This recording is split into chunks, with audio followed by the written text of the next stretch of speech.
Hey there all, this is Ray with Ray's Guide. In my eventually very chaotic first experience with the Hull A, one of the things I actually managed to do was to confirm the rumors that the Hull A was not going to have its preliminarily published 48 SCU cargo, but 64, which as expected set off a storm of comparisons between Miss largest small cargo focus ship, the Hull A, with Miss smallest medium cargo focus ship, the Freelancer, which only carries 2 SCU more at 66. Although it will undoubtedly be more expensive. So I thought I would do the same cargo run under the same conditions, one right after the other, and compare the raw cargo economics. And by that I'm going to mean two measures. First, SCU completed per minute, and second, the hydrogen fuel used per SCU transported. I would also have been interested in the quantum fuel per SCU, but a flaw had the system thinking that my quantum fuel tanks were still full at the end. In this cargo run, it's just going to be to head out empty from Lorville to HDMS Bezdek on Arial via Everus Harbor as a navigation point, pick up a full load, preferably a Laranite, and then head straight back. Now, in order to keep pilot choices out of the comparison, I'm going to be not using any afterburner on the ascent. That would speed up things, of course, but increase the fuel use and make direct comparison between the two runs difficult. There's a lot of non-cargo economic reasons that you might also want to choose the Freelancer as your first cargo ship, but I'll discuss them as we go along. But it is important to have some of the cargo economics information to go with them too.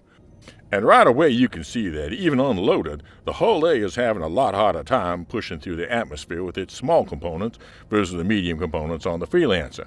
Now obviously the Freelancer is burning more fuel per minute, but the hull is going to have to do it for more minutes. So it's not as obvious as it might seem. In addition, in the verse, components get more energy efficient as they become larger. In the case here, I've made no substitutions of the default factory components on each of these ships. In addition, I obviously couldn't have done these two runs simultaneously, but I did them as close together as possible. I didn't even bother selling the Hull A load before checking out the Freelancer for the second run, but it does make things a little bit less identical.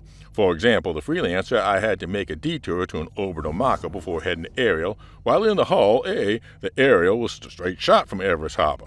In addition, between the two runs, the price of fuel changed dramatically at Lorville, so it is going to be important to look at the quantity of fuel needed to fill up and not the money spent. So, while we're on approach here to HDMS Bezdek, let's talk about some of the economic factors that we don't know about. The first and most important is that we don't know how much cheaper the Hull A is going to be compared to the Freelancer. I'm estimating that the Hull A will be about 2/3 of the price of the Freelancer. Honestly, the only reason why it's tempting to compare these two ships is their near identical capacity. When it comes to being an entry-level ship with small components and room for one, it would be fair to compare the Hull A to the Nomad. But the hull has over 2.5 times the cargo of the Nomad, so it doesn't feel fair there either. Now, I'm going to land here at the same corner of the same pad so that my walking time to get to the trade terminal and back won't be a big difference between these two runs. So bringing up the landing pad here at Bezdek, I'm going to make a quick run in and get 64 SCU Laranite, and then back out to the ship.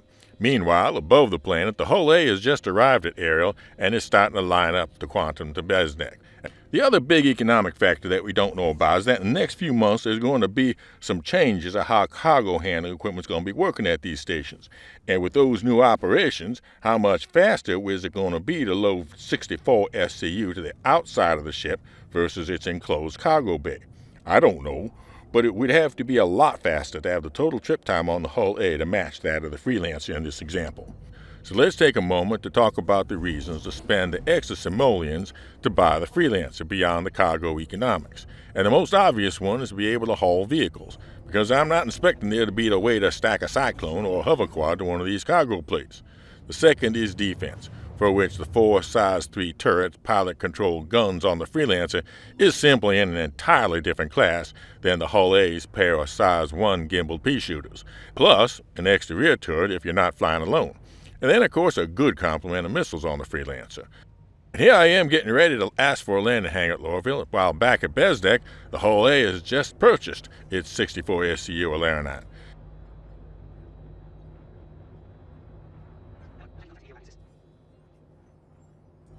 I got lucky and they gave my Freelancer a medium hangar at Lorville, which makes for a much easier fit.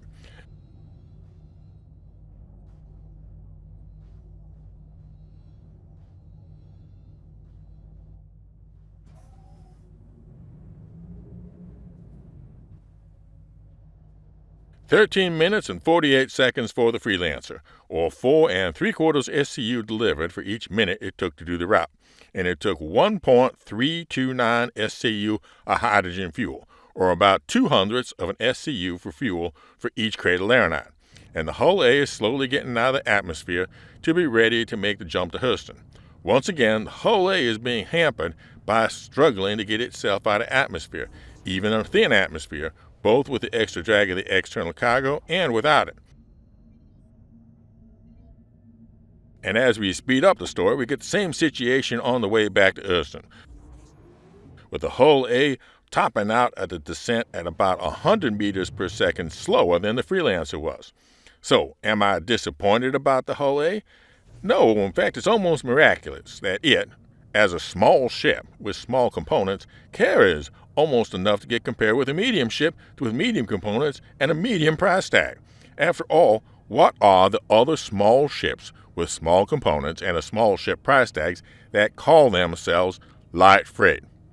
The Reliant Core's 6 SCU, the Avenger Titan's 8, the 315P's 12, even the Nomad's 24. They're all laughably small compared to the hull A's 64 SCU. Sure, the hull A has to sacrifice firepower and top speed to get there, but while we sometimes talk about fighters punching above their weight class, the hull A is absolutely carrying above its weight class. So now we come to Lorville, and despite it being a stretched state, ATC gave us a small hangar, which makes for quite a tight fit and a little scraping, but I set it down 21 minutes and 37 seconds after launch, or just under 3 SCU delivered per minute of time on this trip. On the way, it used 1.26 SCU of hydrogen, which also, believe it or not, comes to the same 0.02 SCU of fuel per crate. Now, because I don't have a viable price for the hull A, there is that one matter of cargo economics that I ordinarily would calculate, but can't, and that is the cargo per hour per price of the ship. And that I expect with the lower price of the hull A might be much more competitive or even better than that key return on investment metric.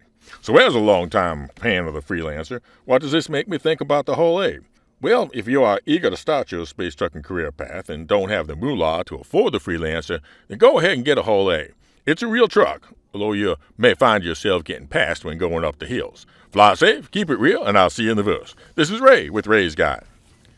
And now for an update on our Grow the Channel ship giveaway. As of recording, we are at 55% of the subscriber goal and 43% of the membership goal to release to some lucky player their choice of either the Anvil Liberator, that ship-shipping ship for shipping your ships, or the Misk Odyssey, the long-duration exploration carrier. One entry per video. Members are entered automatically, and if the winner is a member as of the date of the winning video, they will win both the Freelancer and the Odyssey. For everyone else, just be a subscriber and comment using the secret word. And the secret word for this video is the outpost that Ray did the round trip to. Fly safe, keep it real, and I'll see you in the verse. This is Danny Raymond with Ray's Guide.